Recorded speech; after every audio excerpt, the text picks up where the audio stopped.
À quelques minutes du grand départ, les filles de Donnons des ailes au vélo peaufinent les derniers détails. C'est pareil, t'imagines s'il y en a un qui fait il faut t'arrêter. Bonjour Claire. Ça va et toi? Ouais, Vous avez bien dormi? Stress, mais Un peu stress, 4h30, mais on est sur notre moyenne. On est bien.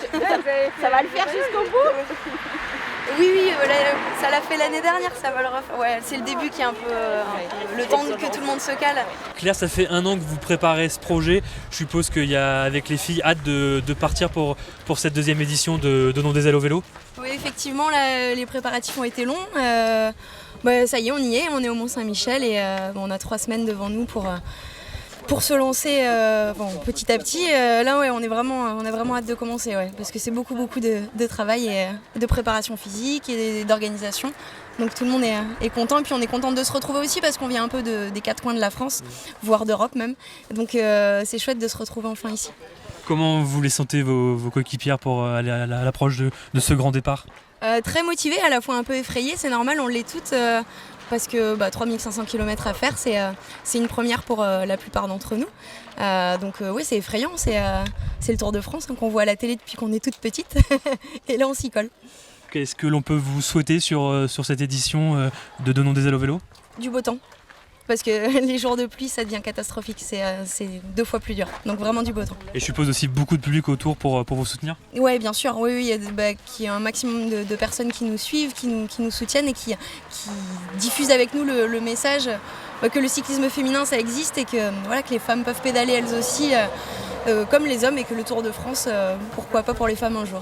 Merci Claire et bon tour. Merci. Un casque rose, ouais, c'est ça. Oui. Oui, je suis contente.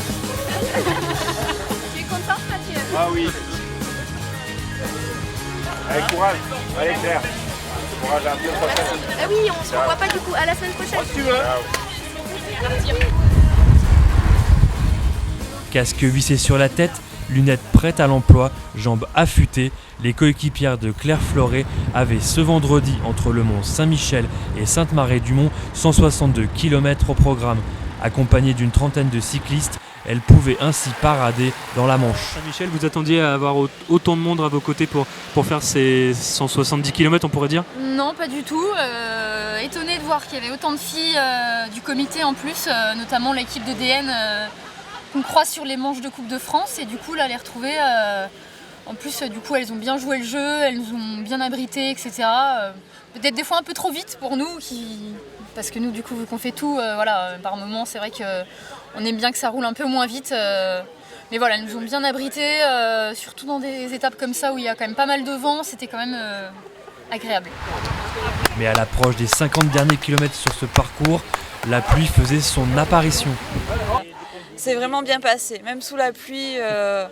Avec patience, et puis une fois qu'on est mouillé quoi, donc un peu plus, un peu moins, voilà.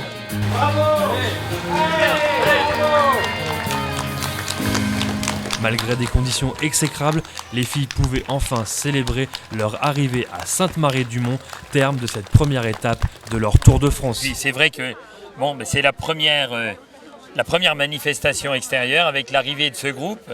C'est vraiment superbe, c'est une très bonne initiative et on est très heureux d'accueillir ce groupe de pédaleuses. Voilà. Non, franchement, on est super satisfait. Et puis voilà, la première étape, symboliquement, c'est quelque chose d'important. C'est comme celle qui arrive sur les champs.